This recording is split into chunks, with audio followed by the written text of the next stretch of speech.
mengungkap kasus Kades terlibat korupsi terus meningkat. Kejaksaan Agung Kejagung Republik Indonesia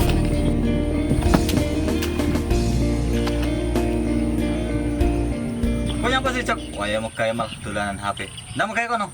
Ngene lho Pak, delok ento ning TikTok iki. Aki kades sing kena kasus korupsi. Aku curiga kadesnya kita pasti korupsi juga. Nyapa to ki mikir desa. Urusan desa kuwi ben perangkat desa sing ngurusi. Urusan saiki iki kerja kok mau HP ya. Ngene lho Pak, sampean iki sebagai warga desa harus peduli sama desa, harus peduli sama pembangunan desa. Sampean itu punya hak untuk mengetahui anggaran desa itu dipakai untuk apa. Wis to, fokus mui kerja ae. Nek pengen ngurusi desa ya kono dadi aparat desa ae. Alah, wong tuwe diajak mikir kritis ra iso. Mending aku maju ae.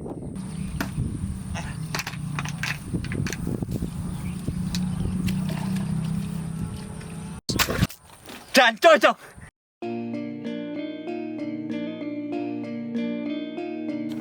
Bismillahirrahmanirrahim.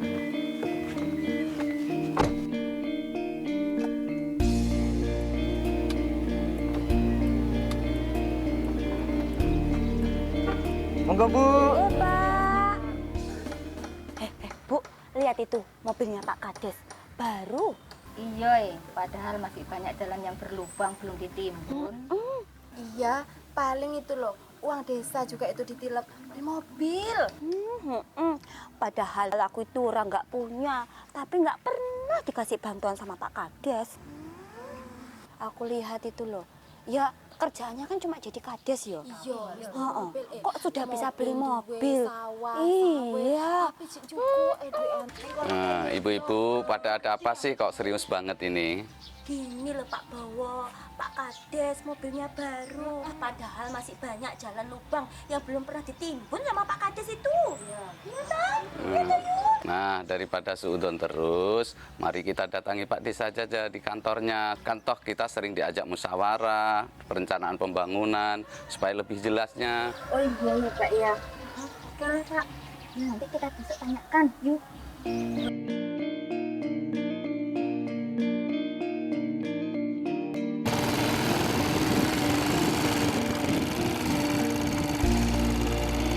Aku mau mulai mau aku sisik tapi.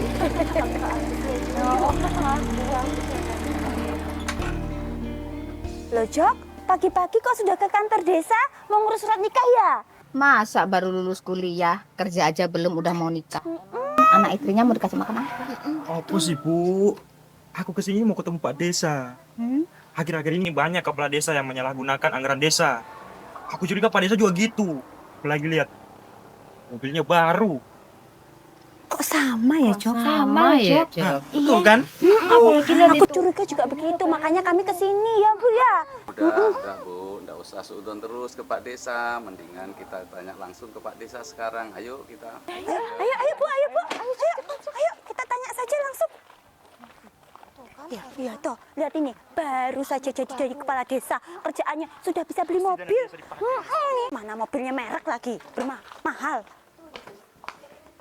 Kami mau ketemu Pak Desa. Kami mau komplain masalah dana desa. Iya, lihat itu mobilnya baru. Jangan-jangan dana desanya ditilep. Betul itu. Silakan dulu nih Bu ya, saya konfirmasi kepada Pak Desa. Mbak Nita kok.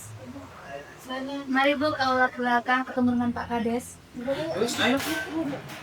Jadi Bapak Ibu sekalian ini kok pagi-pagi rombongan datang kemarin ini ada apa ini? Ada yang bisa dibantu atau gimana? Gini loh Pak Kades, kami kesini ini mau bertanya masalah dana desa. Dana desa kan miliaran. Itu dipakai apa aja ya Pak Kades? Betul itu Pak Kades. Apalagi banyak kades-kades akhirnya yang kena kasus korupsi. Sampean yakin Kak melu-melu korupsi? Ya betul itu. Begini loh Pak, kan masih banyak itu jalan-jalan tani yang belum tuntas ditimbun. Bapak sudah beli mobil tuntas, cash tanpa nyicil lagi. Udah Bu, daripada curiga terus, mendingan kita dengarkan saja penjelasan dari Pak Desa. Nah, bener nih Pak Bowo. Jadi kalau ada apa-apa itu lebih baiknya dikonfirmasikan langsung ke aparat desa ataupun ke saya secara langsung. Penggunaan dana desa itu tidak serta-merta penggunaannya. Itu ada aturannya. Kita lakukan sesuai dengan prosedur yang ada. Nah kan setiap tahunnya kita dalam hal perencanaan desa itu selalu musyawarah melibatkan masyarakat, kemudian lembaga-lembaga desa, dalam ini ada badan permusyawaratan desa, yang kemudian itu yang dijadikan dasar untuk menyusun APB desa. Setelah kita rencanakan dalam APB desa, itu kita lakukan pelaksanaan. Nah, dalam hal pelaksanaan ini bukan Pak Kades yang melaksanakan pembelanjaan dana desa, tetapi ada pelaksana kegiatan yang melaksanakan itu. Dan itu juga diawasi oleh Badan Permusyawaratan Desa. Yang kemudian selanjutnya ada namanya pertanggungjawaban. Nah, dalam hal pertanggungjawaban inilah yang kemudian menjadikan bukti sudah seberapa besar sih dana desa digunakan untuk kegiatan-kegiatan yang sudah direncanakan di awal gitu. Nah, mari kita dengarkan bersama penjelasan dari Bapak Jaksa bagaimana pengawasan APH itu dilakukan dalam hal pengawasan pengelolaan keuangan desa. Silakan Bapak. Baik, terima kasih Pak Kades sebelumnya.